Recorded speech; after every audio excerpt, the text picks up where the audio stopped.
Hallo julle, raai wat? Dis julle favourite, Frisky Mariski. En dis alweer 'n bietjie tyd vir nuus in 'n nutshell. Hoorie julle, okay, so die G20 wat later hierdie maand gebeur, okay, dit is less than, ek dink dit was 10 dae weg, okay? Ugh, as daar nie reports is dat die G20 se signage nou by Nazareth gevandaliseer is oor die naweek nie, dan kom solidariteit deur met die billboard of the week en pis sommer die premier van Gauteng af. Julle maandagoggend was daar 'n mamoerse oranje billboard, ek dink dit is die M1 naby Empire, okay? Opgesit of hoe sou hulle sê? Trots geborg deur solidariteit. En daar gestaan, welcome to the most racially regulated country in the world. Dis nogal spicy for a Monday, let's be honest. Shoo. Somebody woke up and chose violence. So het die Gauteng premier, Panyaza Lesufi, retaliate en op X gesê, julle, let me take you through it. Wag. Okay, so, official account, let's go. Waar was, hierso.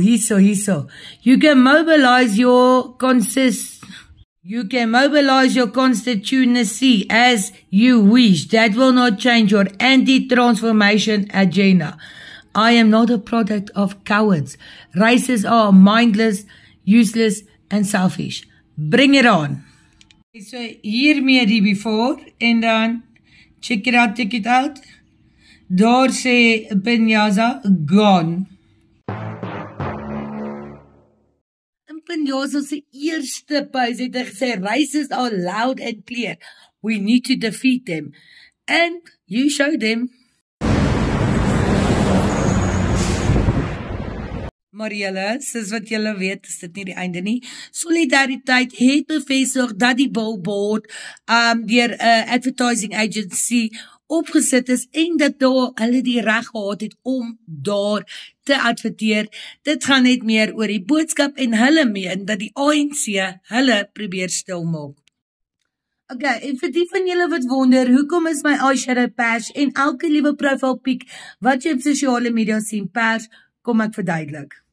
Julle, die Women for Change Organisation het 'n groot national shutdown gekol vir 21 November, 'n dag voor die G20, om te illustreer die outcry, die absolute GBV wat hand uitruk in ons land en om awareness te create op hierdie pandemie wat daar klaarblyklik niks aan gedoen word nie.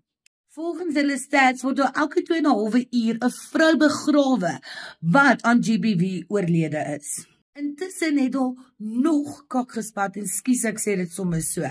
So maandag het die EFF Student Council van Wits aangekondig dat een van hulle lede verkragt is.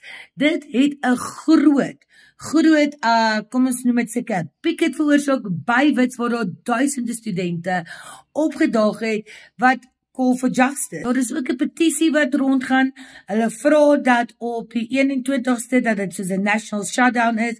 Vrouens moenie gaan werk nie, vrouens moenie shop nie. Ons moet letterlik wys wat se power vrouens hou in die land en they are calling for GBV to be labeled as a national disaster. En dan, kom ons praat bietjie oor die weer, julle, dit is still stormy season, dit gaan nog 'n bietjie reën, maar wat ek vir julle wil sê, dit is interessant, want dit is 'n weak La Nina, en dit reën katte en fucking honde, okay? Oor die naweek het Vox Weather gereport, ek dink dit was Groblersdal, meer as 100 millimeter reën ontvang, okay? Ek kan onthou Pretoria het 45 millimeter en daar was reports dat daar kapok of sluitrein was in Pretoria Noord, maar hulle het dit klaar uitgecheck en gesê nee, dit is more likely soos 'n mini haul of fyn haul. Maar long story short, dit is net die begin van die stormy season. Hold on to your hats and grab your umbrellas. Trust vir my, hier kom nog baie donder weer. Dit was bietjie nuus in 'n nutshell. Like, share, comment, subscribe, doen julle ding en dan check ek julle bietjie later. Okay, bye.